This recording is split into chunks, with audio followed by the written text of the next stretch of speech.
வணக்கம். நான் சுதர்ஷன் மகேஷ். ஒரு வருஷத்திற்கும் மேல பாஜகவினுடைய தேசிய தலைவர் யாரா இருப்பாங்க அப்படின்ற கேள்வி இருக்குது.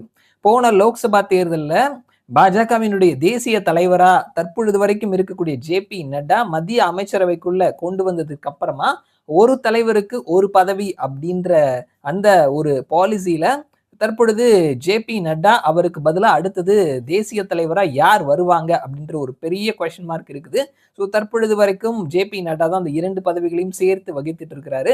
ஸோ அடுத்த தலைவர் அப்படின்றது தற்பொழுது மோடியினுடைய அமைச்சரவையில் இருக்கக்கூடிய யாராவது ஒரு தலைவர் வருவாங்க. சீனியரான தலைவர்கள் நிறைய பேர் இருக்கிறாங்க. அவங்கள்ல யாராவது ஒருத்தர் வருவாங்க. இல்ல இதற்கு முன்னாடி அமைச்சரா இருந்த தற்பொழுது அமைச்சரவையில சேர்க்கப்படாத அனுராக் தாக்கூர் இந்த மாதிரியான ஆட்கள் வர்றதுக்கான வாய்ப்புகள் இருக்குது.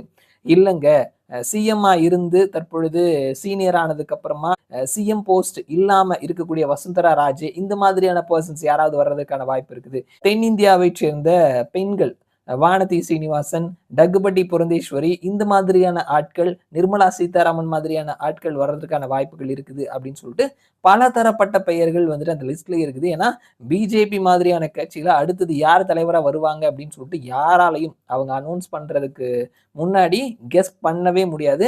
அப்படிதான் வந்துட்டு துணை குடியரசுத் தலைவர் அந்த பதவிக்கு யார் யாரெல்லாம் வருவாங்க, நிதிஷ்குமார்ல இருந்து எல்லாரினுடைய பெயரையும் சொன்னாங்க. கடைசியில யாருமே எதிர்பார்க்காத மாதிரி சி.பி. ராதாகிருஷ்ணனுடைய பெயர் வந்துட்டு முன்மொழியப்பட்டது. ஸோ அந்த வகையில தற்பொழுது ஒரு சம்பவம் ஒண்ணு நடந்திருக்குது. ஆர்எஸ்எஸ்னுடைய தலைவரா இருக்கக்கூடிய மோகன் பாகவத்தை 2 வருஷத்திற்கு அப்புறமா முன்னாள் மத்திய பிரதேசத்தினுடைய முதல்வர், தற்பொழுது மத்திய அமைச்சரா இருக்கக்கூடிய சிவராஜ் சிங் சௌகான் 2 வருஷத்திற்கு அப்புறமா ஆர்எஸ்எஸ்னுடைய தலைமையகத்துல ஒரு 45 நிமிஷம் 1 to 1 மீட்டிங் நடந்திருக்குது.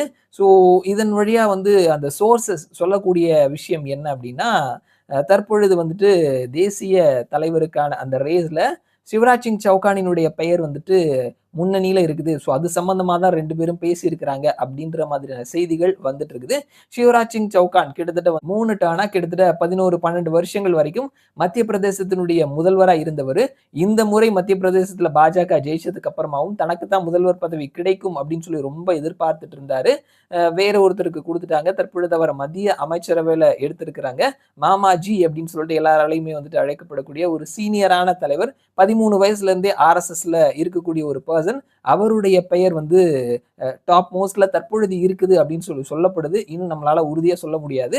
அண்ட் அதே நேரத்துல ஆகஸ்ட் மாசமே வந்துட்டு தேசிய தலைவரினுடைய பெயர் ரிலீஸ் பண்ணிடுவோம்னு சொன்னாங்க. தற்பொழுது துணை குடியரசுத் தலைவர் தேர்தல் செப்டம்பர் 9ஆம் தேதி இருக்குது. அதற்கு அப்புறமா சில மாநில ஆளுநர்கள் மாற்றப்படவிருக்கிறாங்க. தமிழகத்தை சேர்ந்த ராஜா அவரும் ஆளுநரா நியமிக்கப்படுறதுக்கான வாய்ப்புகள் இருக்குதுன்னு சொல்லிட்டு நம்ம ஏற்கனவே சொல்லியிருந்தோம். ஸோ அதுவும் கூட வந்துட்டு இந்த துணை குடியரசுத் தலைவர் தேர்வுக்கு அப்புறமா இருக்கும் அப்படின்னு சொல்லி எதிர்பார்க்கப்படுது.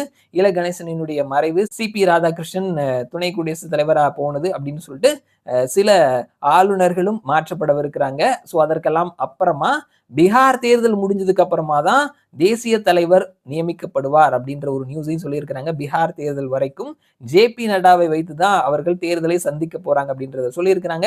சிவராஜ் சிங் சௌகான் தற்பொழுது அந்த ரேஸ்ல முன்னணியில இருக்கிறாரு. ஆர்எஸ்எஸ் தலைவரோட 1 to 1 45 நிமிஷம் நடந்த மீட்டிங்னால இப்படி ஒரு சோர்சஸ் நியூஸஸ் சொல்லிட்டு இருக்கிறாங்க. ஸோ பார்க்கலாம் யார் பாஜகவினுடைய தேசிய தலைவரா வரப்போறாங்க அப்படின்னு சொல்லிட்டு லேட்டஸ்டான அப்டேட் படி பார்க்கும் பொழுது பீகார் தேர்தலுக்கு அப்புறமா தான் அந்த அனௌன்ஸ்மெண்ட் இருக்கும் அப்படின்னு சொல்றாங்க. பார்க்கலாம் என்ன நடக்குது அப்படின்னு சொல்லிட்டு மறுபடியும் நான் உங்களை இன்னொரு வீடியோல சந்திக்கிறேன். அது வரைக்கும் நன்றி.